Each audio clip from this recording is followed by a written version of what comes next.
With the migrant crisis showing no sign of easing in the EU, a new trend is gaining ground, that of more Muslim refugees converting to Christianity.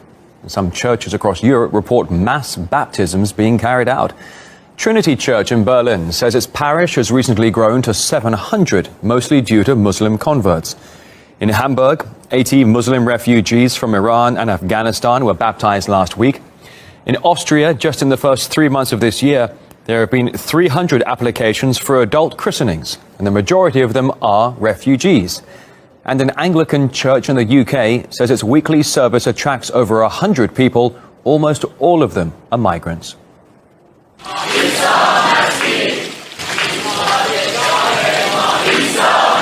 I have been spat on, told that I have betrayed Islam, but through what I've learned, I can forgive them. I'm easily spotted as a Christian in a refugee center. I see myself as a missionary and telling people about Jesus. Since I became a Christian, I fear no one.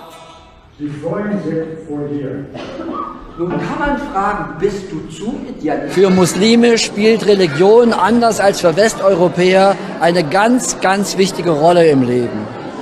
Viele kommen mit dem Vorsatz nach Deutschland, hier habe ich Freiheit, meine Religion selber zu wählen, und ich möchte eine Religion der Freiheit wählen. Für viele Iraner, die ich getauft habe, ist das Christentum die Religion der Freiheit.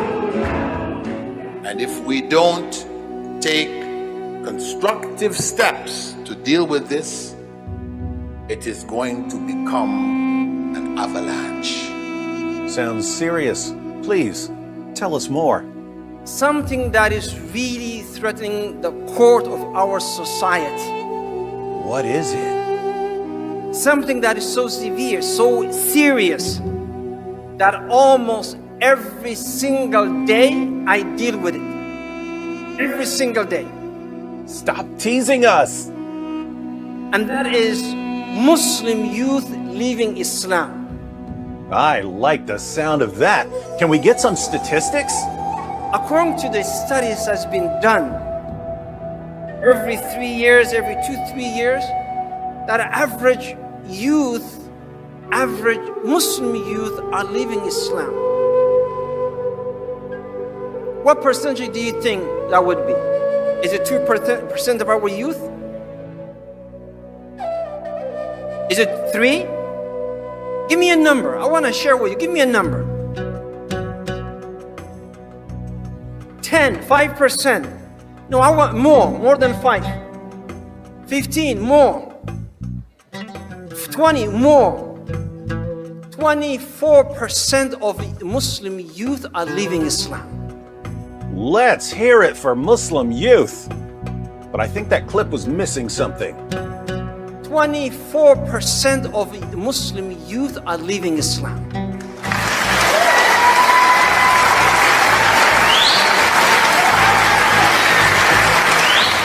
Many Muslims take it as a personal insult when you step out and step away from the religion. And I understand why they think that it is, but I think it's extremely, it creates a situation where people are afraid to speak their minds, where dissent isn't really respected on any level. Many here asked not to be filmed. But there is a camaraderie that is born of a shared suffering, including threats of death and disownment, Syed said before the party. We've had this happen multiple times, where one of our members, their families found out, and we get a call at midnight that I've been kicked out of the house and I need help. Major polling organizations have not published data on how many Muslims in the US leave their faith. Wow, this is awesome. But former Muslims say the internet has made it easier than ever. Just a few years after its founding, ex-Muslims of North America now has chapters in more than a dozen cities. I no longer believe that women should submit to me, or women being inferior to men. I'm an ex-Muslim from the UK. I left Islam a year ago. I left Islam about 7 years ago after discovering rather unpleasant details and practices of Prophet Muhammad. In America, this is the last thing, 23% are becoming apostates of Muslims, American-born Muslims. If it's a leather sock, who cares if it's a leather sock or not, man? Your child is going to become an apostate. I don't have to make excuses for why this is in the Quran or that is in the Quran for all the misogyny, terrorism, and violence. I try really hard to defend Islam, but why is it only Muslims who commit terrorist attacks? How come sometimes I experience racism when I go to the mosque? The crazy stupid stuff that I was kind of like, like this is a bit awkward, like why did that happen? Why did the Prophet do that? That kind of stuff, they like really brushed over it nicely. My life was based on Islam and its teachings, and it was collapsing before my eyes. If Islam was such a peaceful religion, we wouldn't have to spend so much time defending it. And I think even some of these scholars, these Muslim imams, I think some of them are ex-Muslim, but they obviously have too much to lose. I believe that Islam is collapsing already.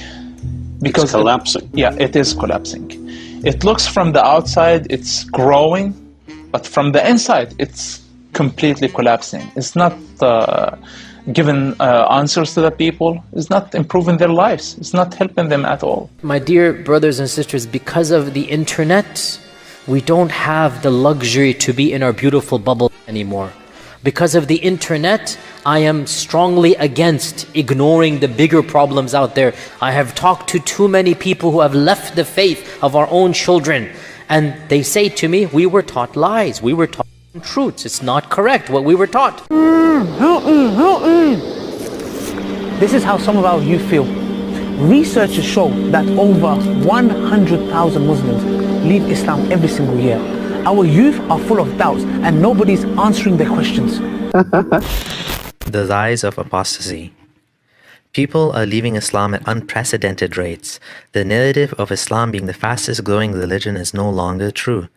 Bashir Mohammed, senior researcher at Pew, has stated that 23% of American Muslims no longer identify as Muslim. There are millions, and that's shown by polling data. There are millions of atheists, agnostics, secularists, freethinkers in the Muslim world, living in Muslim majority countries right now, who have to publicly identify as Muslims.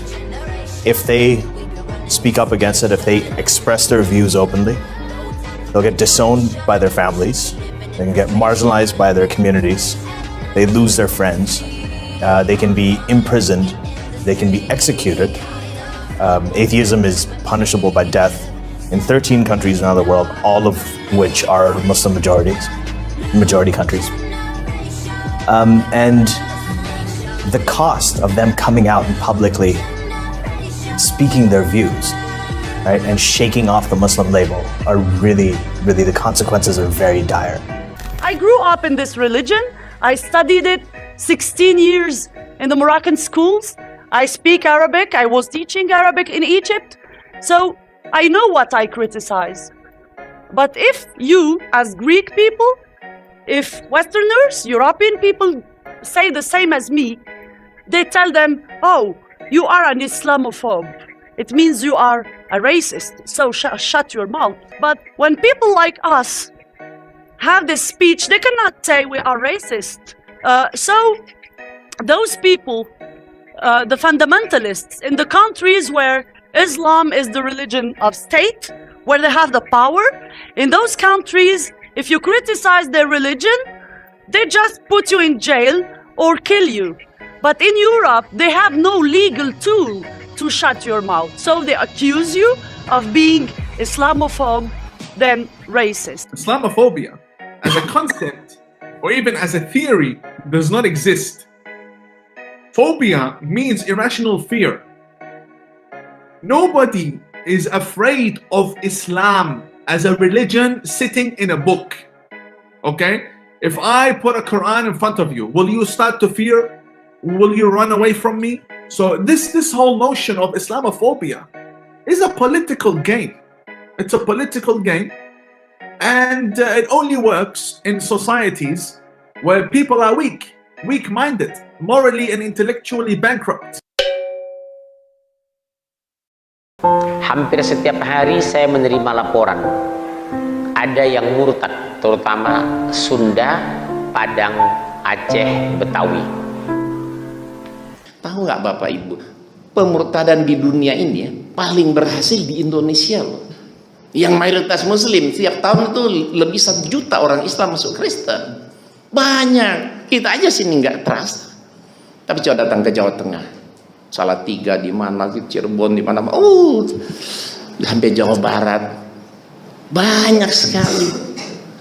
Dulu umat Islam 99%, sekarang tinggal lebih kurang 80% umat Islam. Hampir 20%. Pertumbuhan gereja kita tertinggi di dunia, 380%. Lihat Nania, pemenang Indonesian Idol, habis sholat subuh murtad. Lihat Asmiranda, udah umroh murtad.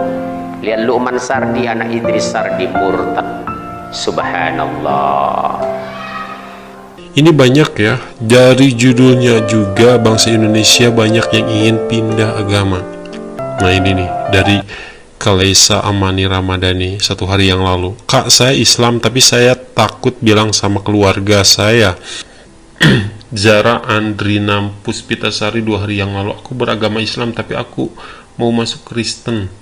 Bagas Setiawan 4 hari yang lalu, saya Islam tapi saya ingin masuk Kristen. Karena ajaran Islam penuh kebencian. Tapi saya tidak bisa melawan orang tua saya yang Islam. Apakah saya harus masuk Kristen diam-diam atau mengajak orang tua masuk Kristen? Hai Kak, saya boleh minta solusi nggak? Saya Islam, keluarga saya juga semuanya Islam, tapi gak tahu kenapa saya pengen banget pindah keyakinan ke Kristen. Dan saya ngerasa kalau Tuhan Yesus selalu ada di samping saya, tapi saya nggak berani bilang ke keluarga karena takut bikin mereka kepikiran. Tapi saya pengen banget untuk pindah keyakinan. Tolong Kak, beri saya solusinya. Halo bro, welcome to Infuse.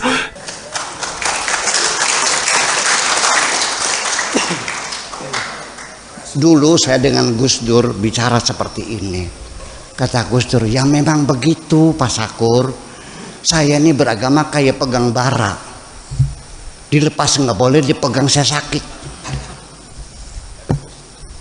Ya kan artinya. Oleh karena itu yuk sekarang kita berpikir. Jangan takut murtad dong. Daripada kamu mempercayai sesuatu yang tidak benar.